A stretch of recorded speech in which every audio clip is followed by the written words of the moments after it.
Take a look around. What do you see? Is there something wrong?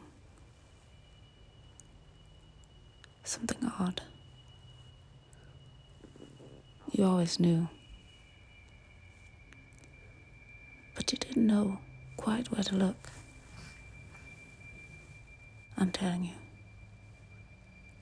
Look up.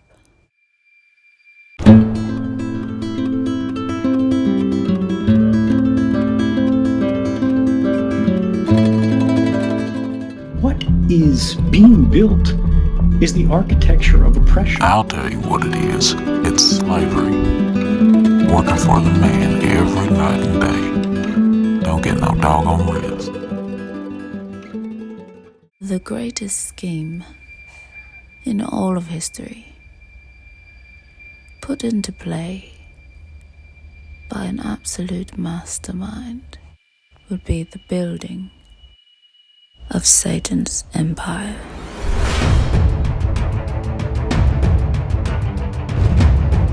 God has a mountain, and Satan wants one too.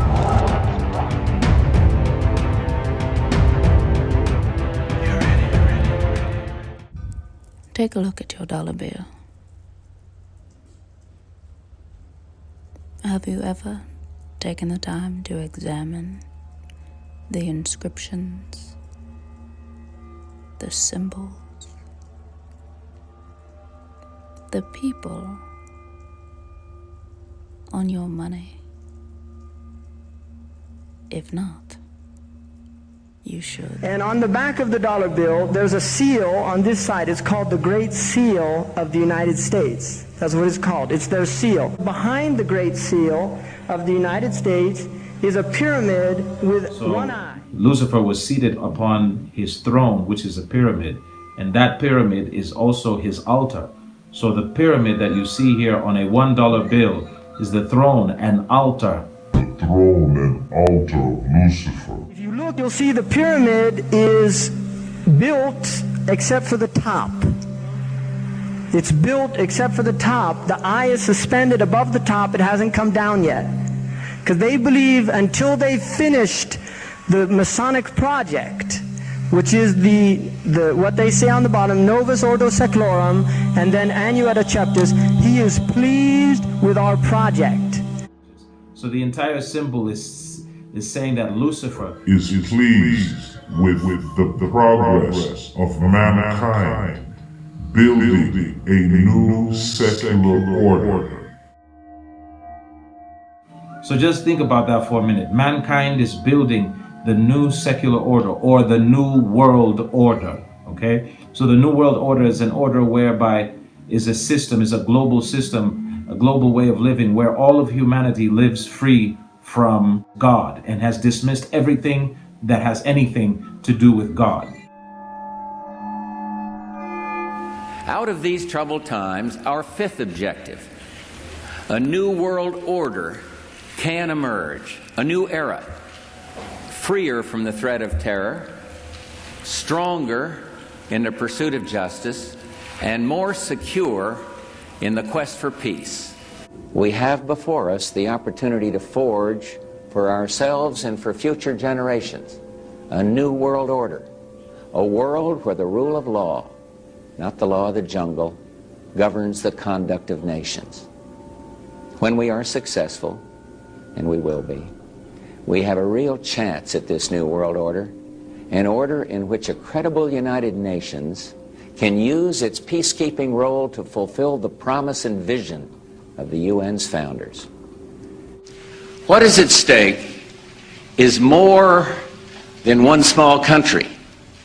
It is a big idea, a new world order, where diverse nations are drawn together in common cause to achieve the universal aspirations of mankind: peace and security, freedom, and the rule of law.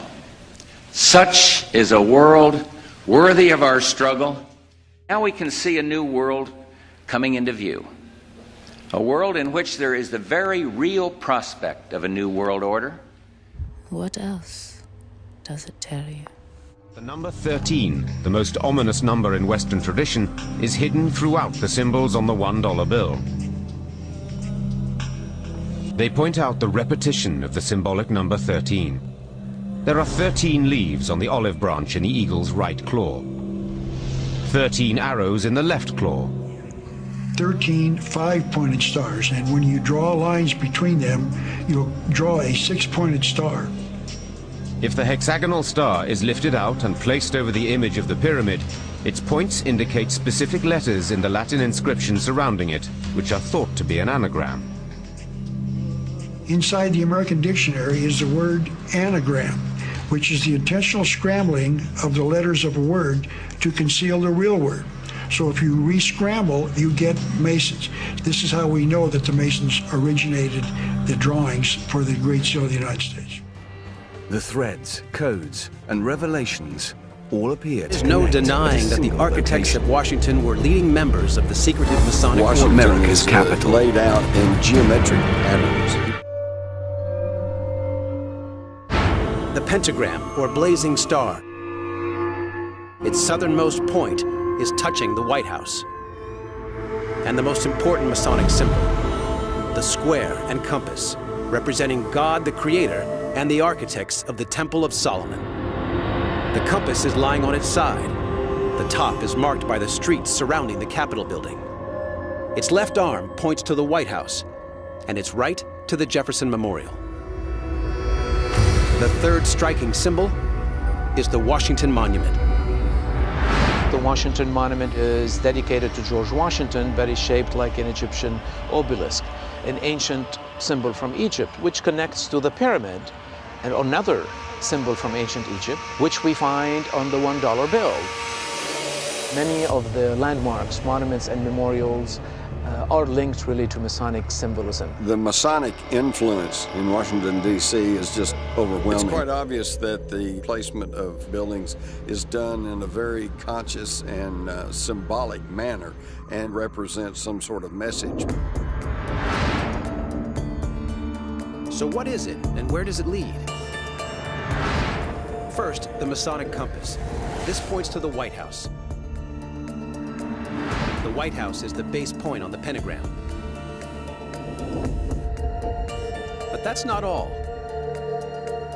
The White House also sits at the base of another key Masonic symbol, the unfinished pyramid.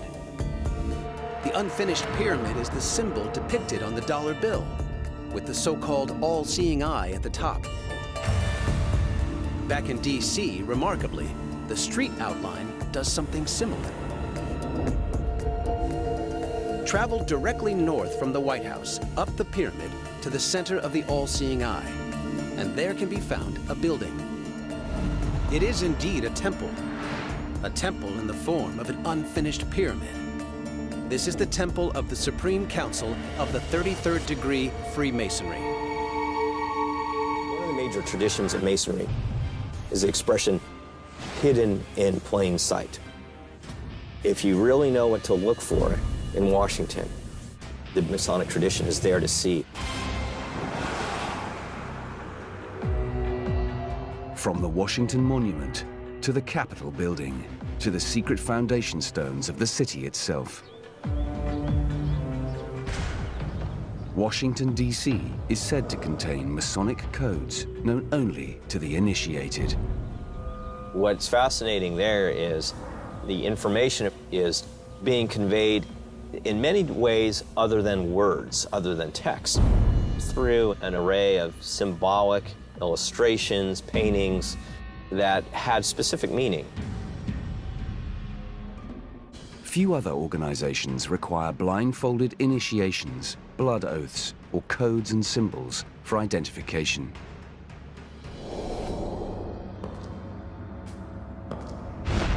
This reenactment shows details of the initiation of a Master Mason. In the first stage of initiation, the newcomer is blindfolded. His clothes stripped away, he then swears never to reveal the Masonic secrets. In the final stage, the Master reenacts a death and resurrection ritual, with the initiate himself as the stand-in human sacrifice. The initiation is an esoteric process that conveys, through the language of symbolism, powerful concepts and presents the individual with tools that he would use in order to improve himself. With the initiation now complete, it's claimed the Freemason is now a changed man. It's really an internal transformation of who you are by developing greater awareness of the physical, the intellectual, and spiritual world in which you live. And if the initiate reveals any of its mysteries, the penalty is severe. The Masonic vow promises the oath-breaker will suffer a slashed throat, disembowelment, and being burned alive. The Freemasons' commitment to secrecy is what differentiates them from simply being a local Rotary club or church group. There are 3 levels in basic Freemasonry: Entered Apprentice, Fellow Craft, and Master Mason. At each successive level, a Freemason is given increased access to the organization's hidden codes. There are further levels, also known as degrees, and further Masonic organizations to join. The Scottish Rite, the York Rite, the Shriners, each with their own oaths and codes. Scottish Rite Freemasonry has 33 degrees, and the number 33 repeatedly appears as a code for the highest of secrets. But only Masons know what the code means.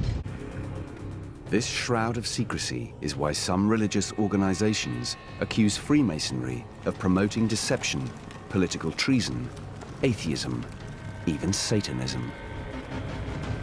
Freemasons have a reputation among evangelical Christians and others as being somehow satanic or practicing the dark arts. And you wonder, did the Freemasons themselves put out this cover story as a way to perhaps enhance the mystique of the organization? Freemasonry remains an esoteric society. Esoteric sounds like it means the same thing as occult, and it doesn't. Esoteric simply means knowledge held by a group of people. It is not for outsiders. Freemasons state their mysteries can only be experienced, not revealed. What can be revealed is the symbolic equipment and sacred objects inside a Freemason's lodge. Objects rooted in one of the most ancient trades in history. Take a look around the lodge room. Look at what you're seeing. You are seeing the symbols of stonecutters, masons, builders. You're seeing the square and compass. You are seeing a maul hammer. You're seeing trowels. These are all symbols of builders. These ritual tools hint at the secret society's origins. And perhaps their future, because they never stopped building.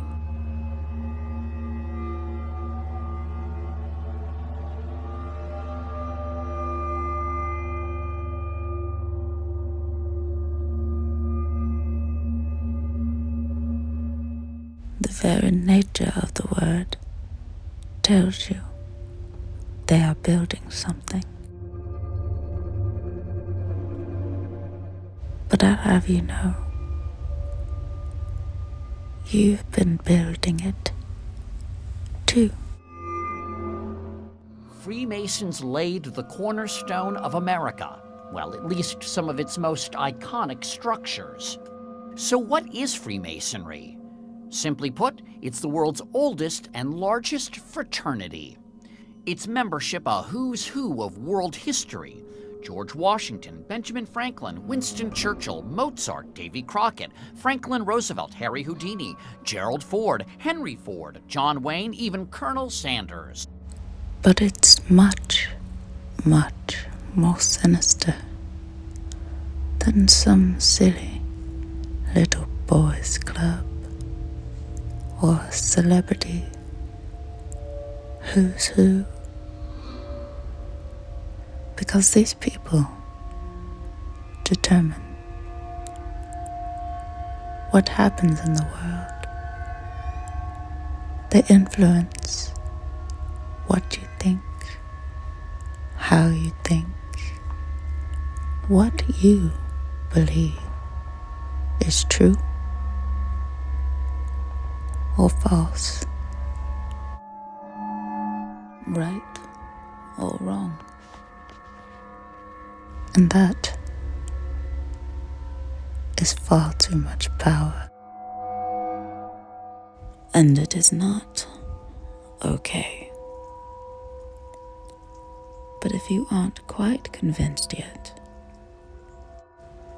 then let us take a look at the book that told us long ago about the beast of a system that would one day rule the world.